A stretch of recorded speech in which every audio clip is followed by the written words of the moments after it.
Alhamdulillah, alhamdulillahilladzi hadana wa kafana wa ja'alana minal muslimin. Asyhadu an la ilaha illallah wahdahu rabbi la syarika lah, wa asyhadu anna Muhammadan abduhu wa rasuluhu alladzi la nabiyya ba'dah. Qala Allahu azza wa jalla, ya ayyuhalladzina amanu taqullaha haqqa tuqatih wa la tamutunna illa wa antum muslimun.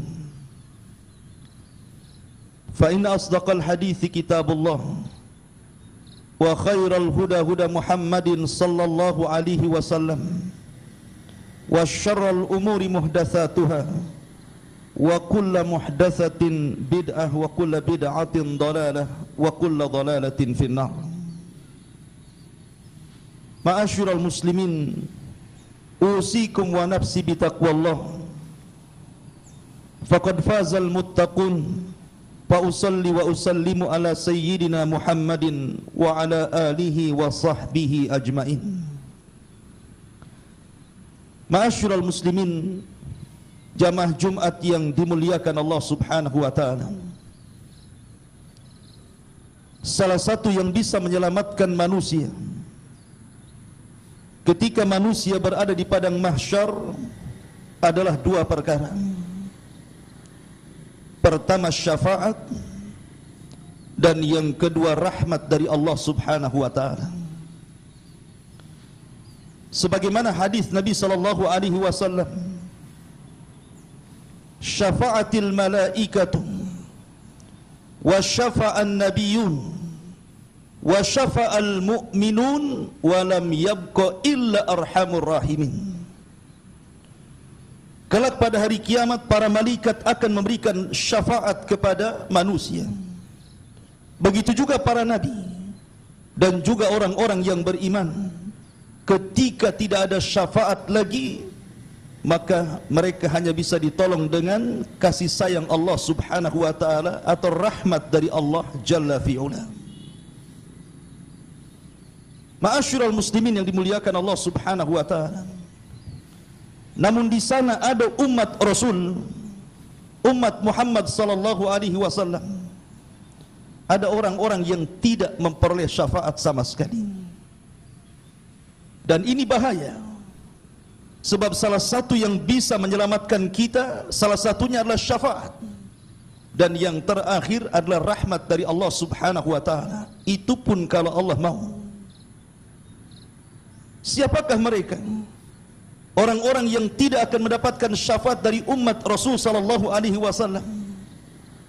Kata para ulama, ada 6 kelompok. Mereka tidak akan dapat syafaat sama sekali. Yang pertama, dari umat Rasul sallallahu alaihi wasallam yang melakukan kesyirikan, menyekutukan Allah Subhanahu wa taala.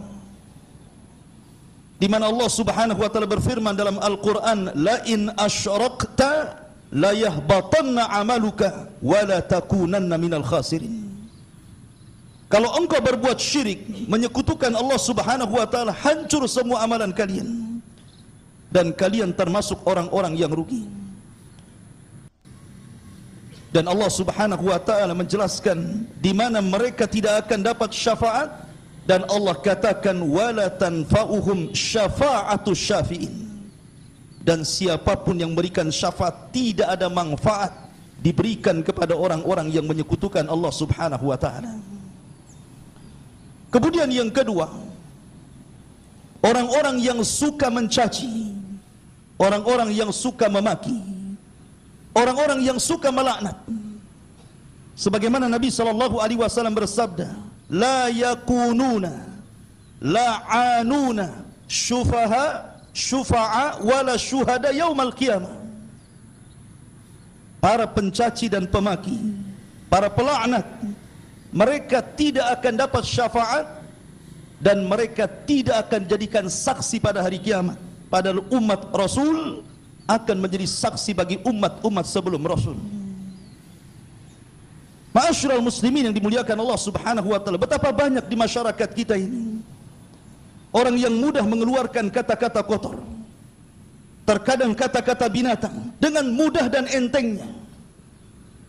Padahal konsekuensi orang yang tidak bisa menjaga lisan dan suka mencaci memaki, maka Nabi SAW pastikan orang ini tidak dapat syafaat, bahkan tidak akan jadi saksi pada hari kiamat.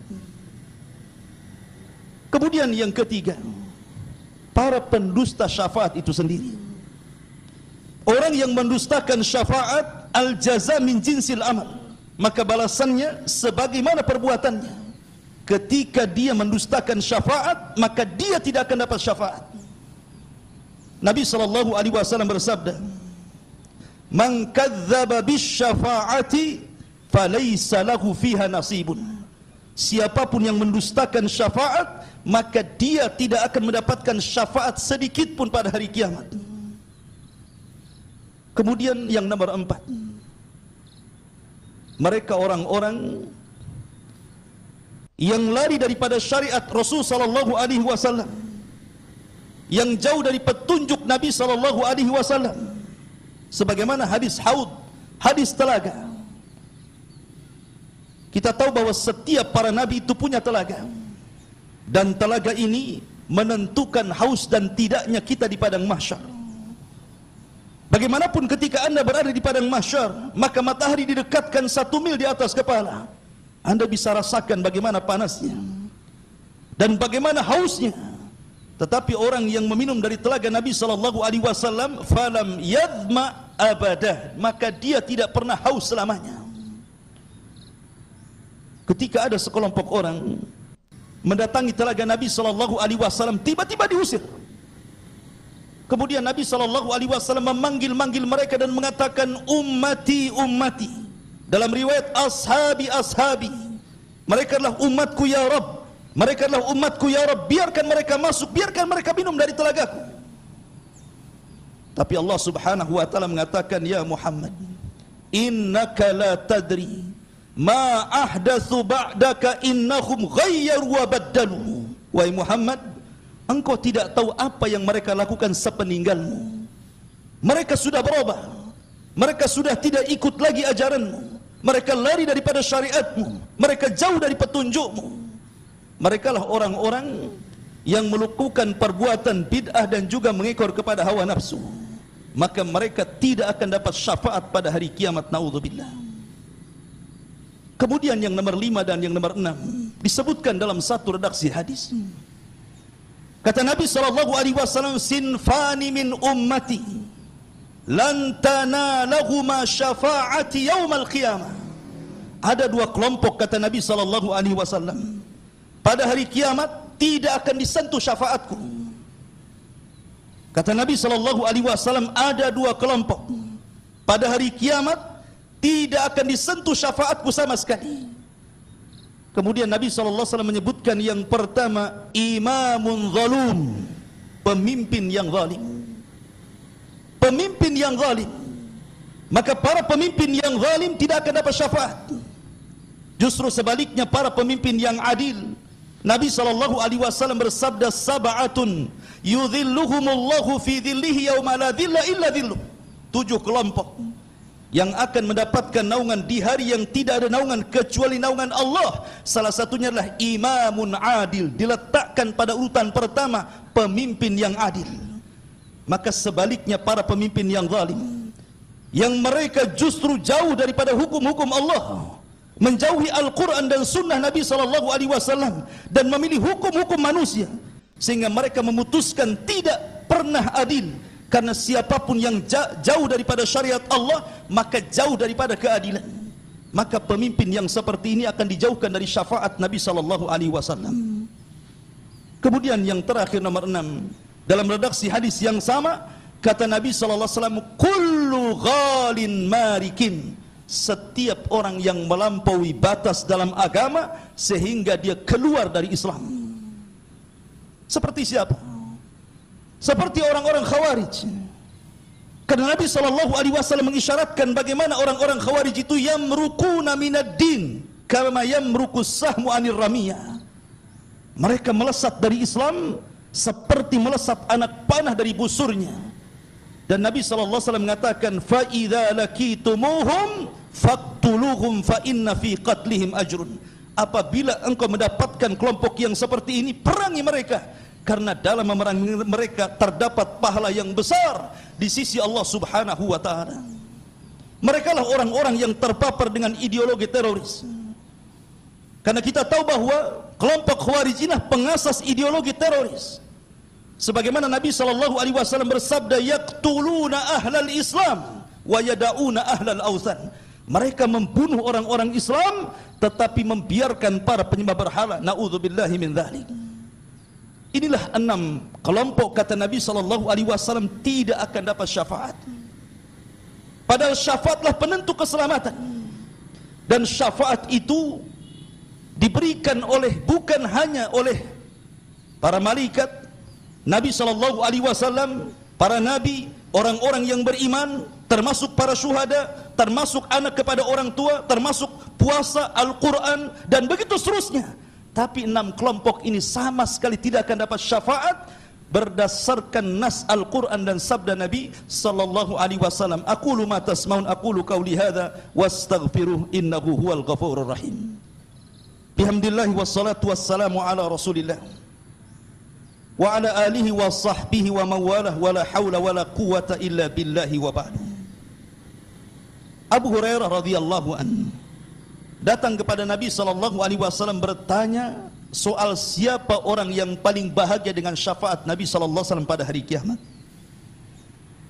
Kemudian Nabi SAW bersabda kepada Abu Hurairah radhiyallahu anhu, ya Aba Hurairah, inna as'adan nas bi syafaati yaumal qiyamah man qala la ilaha illallah.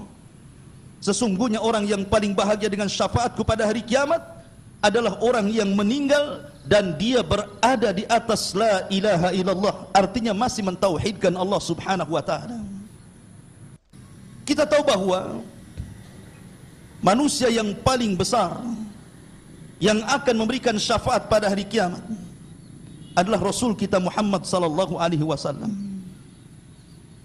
Karena para nabi ketika itu didatangi oleh umat seluruh manusia sejak Adam sampai yang terakhir mati. Mulai daripada Adam alaihi salam, kemudian beralih kepada Nuh alaihi salam, kemudian beralih kepada Ibrahim, beralih kepada Musa dan Isa. Semua mengatakan nafsi nafsi, urus diri kalian sendiri, urus diri kalian sendiri. Dan ketika itu Nabi SAW, ketika umat datang kepada Nabi SAW dan mengatakan, Ishfa' lana ila rabbika ala tara ila ma nahnu fi. Ya Muhammad, mintalah syafaat kepada Allah. Tidakkah kau iba kali engkau melihat kami dalam kondisi seperti ini? Maka Nabi SAW mengatakan, ana laha, kan ku coba. Maka Nabi SAW pun kemudian sujud di bawah arsy Allah Subhanahu wa taala dengan sujud yang lama, sampai Allah Subhanahu wa taala mengatakan, irfa ra'saka ya Muhammad, sal tu'ta, qul tusma, ishfa tushaffa. Allah mengatakan, ya Muhammad, angkat kepalamu, mintalah kau diberi, katakan kau didengar, mintalah syafaat, kau akan diberikan syafaat. Maka Nabi SAW pun meminta 7 syafaat kepada Allah Subhanahu wa taala, dan yang terakhir Rasul sallallahu alaihi wasallam meminta kepada Allah Subhanahu wa taala agar siapapun yang dalam hatinya ada sebiji zarah keimanan, maka berikan syafaat kepada mereka dan Allah kabulkan. Dan Nabi sallallahu alaihi wasallam mengatakan, kullu ummati yadkhulunal jannah, semua umatku pasti masuk surga, illa man aba, kecuali orang yang enggan masuk surga. Sahabat heran, mana ada orang yang enggan masuk surga? Maka mereka bertanya kepada Nabi SAW, wa man ya'ba ya Rasulullah, siapa yang enggan itu wahai Rasul? Maka Nabi SAW mengatakan, man ata'ani dakhalal jannah, wa man asani faqad aba. Siapapun yang bermaksiat kepadaku, yang menyelisih sunnah-sunnahku, jauh dari petunjukku, maka mereka orang yang enggan untuk masuk ke dalam surga. Dari sini ma'asyiral muslimin yang dimuliakan Allah Subhanahu wa taala, kalau kita hendak meminta syafaat dan ingin mendapatkan syafaat Nabi SAW, cintailah Nabi SAW. Cintailah dengan cara mengikuti sunnahnya. Bukankah Allah yang mengatakan dalam Al-Quran, Qul in kuntum tuhibbunallah fattabi'uni yuhibbukumullah. Katakan ya Muhammad kepada umatmu, kalau kalian merasa cinta dengan Allah, ikuti aku. Niscaya Allah akan berikan kecintaan kepada kalian. Bukan hanya itu saja, wa yaghfir lakum dzunubakum. Allah akan ampuni dosa-dosa kalian. Dan mencintai Nabi SAW bukan hanya sekedar di lisan. Mencintai Nabi SAW juga dalam perbuatan. Kemudian juga diletakkan dalam hati. Hati kita cinta kepada Rasul, diucapkan lewat salawat. Kemudian kita lakukan lewat perbuatan, berusaha untuk menjalankan sunnah Nabi SAW dan menjauhi perkara-perkara yang tidak diajarkan Nabi SAW. Mudah-mudahan khutbah yang singkat ini bermanfaat. Innallaha wa malaikatahu yusalluna 'alan nabi. Ya ayyuhalladzina amanu sallu alaihi wa sallimu taslima. Allahumma ighfir lil muslimina wal muslimat wal mu'minina wal mu'minat al ahya'i minhum wal amwat innahu qaribun mujibu da'wa ya qadiyal hajah. Allahumma arinal haqqa haqqa warzuqna ittiba'ah wa arinal batila batila warzuqna istinabah. Allahumma nas'alukal huda wat tuqa wal afafa wal ghina. Allahumma nas'alukal jannah wa na'udzubika minan nar. Rabbana atina fid dunya hasanah wa fil akhirati hasanah wa qina adzabannar. Wa sallallahu ala sayyidina Muhammad wa ala alihi wa sahbihi wa sallam ajma'in. Qumu lis salatil jum'ah rahimakumullah.